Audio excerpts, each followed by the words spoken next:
Actually লম্ববিদ্যাটা চোখ এই যে মেনটা এটাই, যেহেতু আমাদের এখানে দুটো তল, এই একটা তল ও একটা তল, তাহলে দুটো তলের জন্য কত পাই। এখানে কি হবে, সমতলের ক্ষেত্রে যখন পুরোটা করবে সেখানে সেই তলটা আসবে এই উপায় আর ইনটু কত এইচ প্লাস আর এই তলটা নেই। তাহলে এই দুটো তল যদি আমাদের না থাকে তাহলে এই যে এই ক্ষেত্রফল দুটোকে অ্যাড করিস না, সেটার প্রয়োজন নেই। তাহলে আয়তন ভাপা হোক বা নিরে হোক যাই হোক না কেন, সেটা আমাদের সাধারণত সূত্র এটা আছে পাই আর এইচ। তো আসসালামু আলাইকুম dear student, welcome back to my channel written another. After a long time আমি আবারও তোমাদের জন্য অর্থাৎ মাধ্যমিক 2027-এর জন্য নিয়ে চলে এসেছি বেশ কিছু কনসেপ্ট ভিডিও, যেগুলো টপিক ওয়াইজ আমাদের প্রত্যেকটা হবে। আজকের টপিকের মধ্যে থাকছে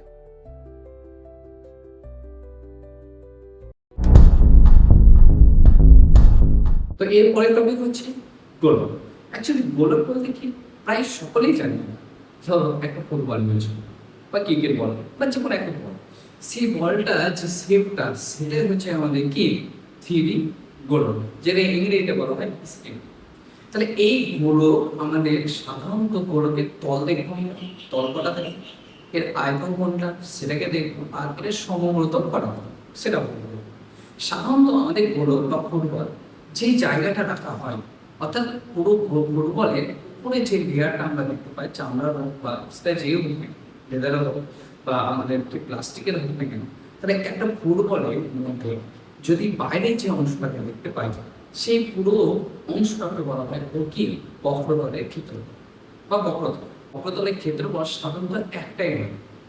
দেখো একটা ফুটবলকে তুমি যে কোনো অবস্থায় রাখো, তাহলে যে বলটা রাখা বা যে বাইরের অবস্থা রাখো সব দিক থেকে কি নেওয়া মানে কি একই রকম দেখতে, তাহলে সেটা হয়ে গেছে আমাদের বক্রতলের ক্ষেত্র। এবার এই সমগ্রতল বলতে কি বোঝো, দেখো যেহেতু আমাদের ফুটবল একটা রাউন্ডের অর্থাৎ কি পুরো গোলাকার, তা এর কিন্তু কি একটাই মাত্র তল থাকে, আর সেটা হয়ে যাবে কি আমাদের বক্রতল, আর সেটা হবে কি আমাকে সমগ্রতল। তাহলে এখানে বক্রতল আর সমগ্রতল কিন্তু কি ফুটবলের ক্ষেত্রে একই, এটা কিন্তু আমাদের মাথায় রাখবে। তাহলে এবার আমরা এই ফুটবল সাধারণত আঁকি একটা থ্রি আঁকবো। তাহলে এই ফুটবল আঁকার জন্য আমরা কি করবো, সাধারণত এরকম একটা বৃত্ত আঁকলাম। এবার এইখান থেকে আমাদের বৃত্তের সাধারণত কি হয়, এটা ওখান থেকে ধরো আমাদের একটা হার আসে। এবার এই বৃত্তকে আমরা থ্রি মডেল করছি। থ্রি মডেল কি করবো, এইখান থেকে এটা আমরা একটা নিয়ে নিলাম, আর এইখান থেকে ডট করে আমরা সঙ্গে দিলাম। এটা হচ্ছে আমাদের কি গোলক বা আমাদের যেটা বলা হয় স্পিন।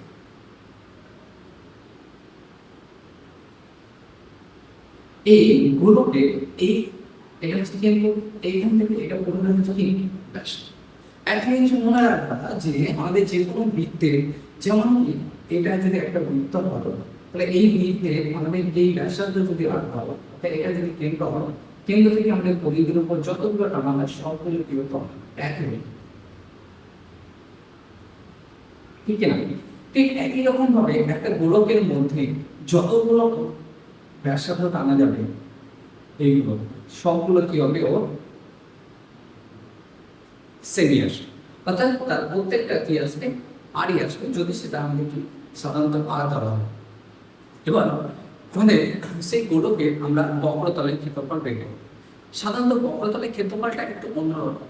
সাধারণত আমরা যখন এটাকে হায়ার লেভেলে বা তার উচ্চ ক্লাস যখন করবো, এটা অ্যাকচুয়ালি ইন্টিগ্রেশনের মাধ্যমে আসে।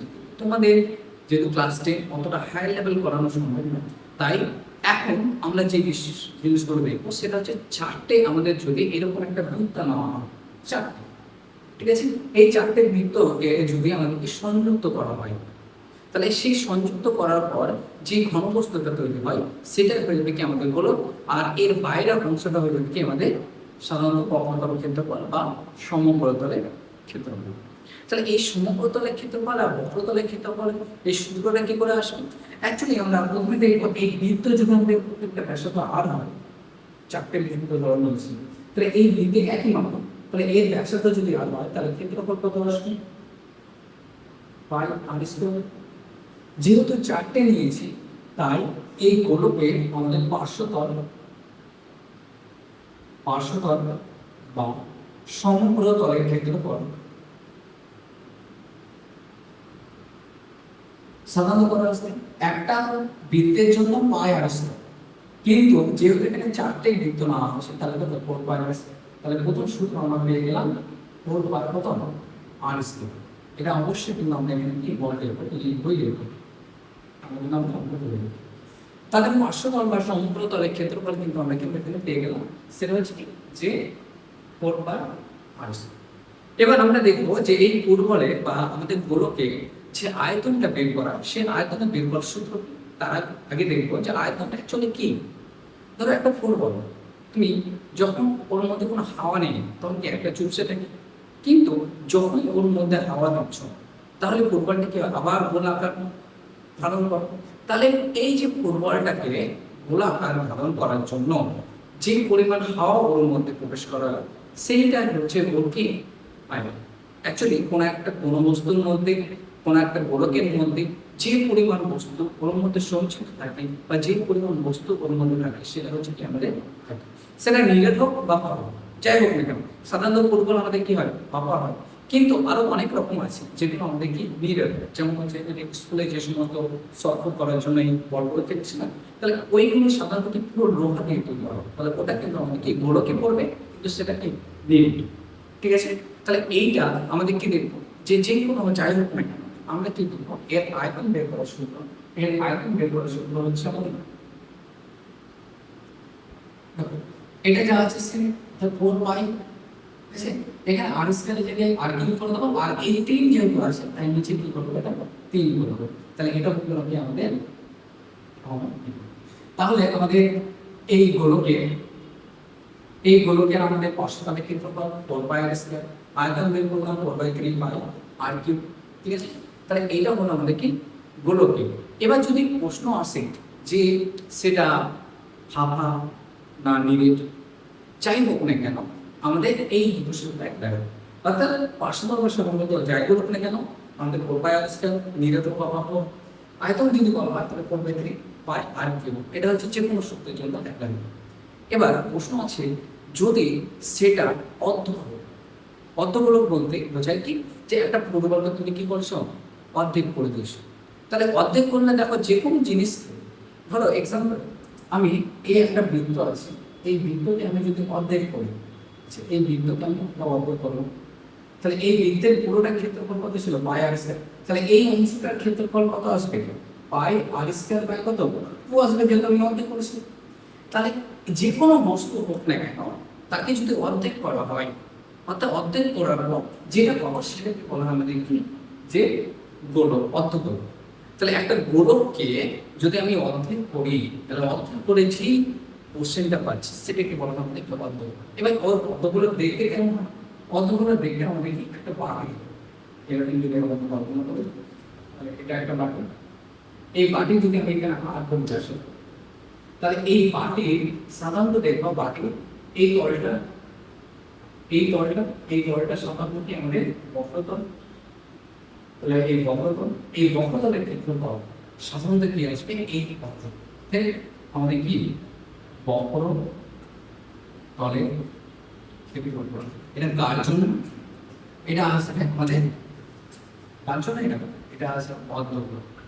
তাহলে অর্ধগোলকের বক্রতল এর সূত্র কি আছে? এটা হবে অর্থাৎ 4 পাই আর স্কয়ার এর মান কত? এটা আসবে 2 পাই আর স্কয়ার। ক্লিয়ার? এবার যদি এই সমগ্র তল বলা হয়, অর্থাৎ অর্ধগোলকের সমগ্র তলের ক্ষেত্রফল যদি বলা হয় তাহলে সেই ক্ষেত্রে আমরা কোনটা অ্যাপ্লাই করব? দেখো সমগ্র তল যদি বলা হয় অ্যাকচুয়ালি এই বাটি এই একটা তল, এটা হচ্ছে আমাদের বক্রতল, সাথে এই অংশটা যদি আমাদের কোনো কিছুতে পরিপূর্ণ থাকে, যেমন অর্ধেক লিখিত অর্ধেক উন্মোচিত, তাহলে এই অংশটাকে বলবো আমাদের কি সমগ্র তল। তাহলে আচ্ছা এইটা আমি পেয়েছি কত 2 পাই আর স্কয়ার। আচ্ছা এই যে এটা একটা বৃত্ত তৈরি কি, তাহলে এই বৃত্তের আমাদের ক্ষেত্রফল কত আসবে পাই।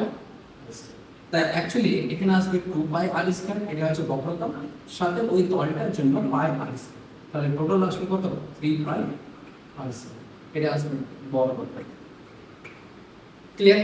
এবার আমরা দেখবো এর আয়তন। তাহলে এর আয়তন কি আসবে? এর আয়তন আমাদের সাধারণত আসবে এটার অর্ধেক করে। তাহলে 4/3 অর্ধেক মানে হচ্ছে এটা আসবে 2/3 দিয়ে ভাগ করবে, 2/3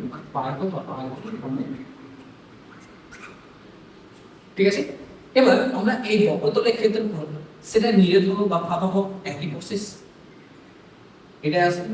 যদি সমগ্রতলের ক্ষেত্রফল বের করতে বলে আর যেটা শুধুমাত্র যদি ফাঁপা হয় তাহলে ফাঁপা হলে এটা, কিন্তু নিরেট হলে কি আমাদের এই সূত্রটা রাখতে হবে অর্ধগোলকের ক্ষেত্রে। একই রকম ভাবে আয়তন যাই বলুক না কেন আমাদের আয়তনে কি আসবে 2/4। অ্যাকচুয়ালি আমরা শুধু নিরেট বলে মনে রাখবো যে কোন কোন ক্ষেত্রে আমাদের নিরেট গুলো বেশি সূত্র অ্যাপ্লাই হচ্ছে সেগুলো শুধু এই জায়গাটা মনে রাখবা। ফাঁপা হোক বা যাই হোক না কেন বক্রতলের ক্ষেত্রফল 2/r² অর্ধগোলকের ক্ষেত্রে সমগ্রতলের ক্ষেত্রফল শুধু এখানে কি r²। এটাই ছিল আজকের এই ভিডিওয়ে গোলক সম্পর্কে বেশ কিছু টপিক রয়েছে, যে থিওরি সেট থিওরি। তো চলো আজকে আমাদের শেষ পার্ট অর্থাৎ সমক সম্পর্কে একটু জেনে নেব।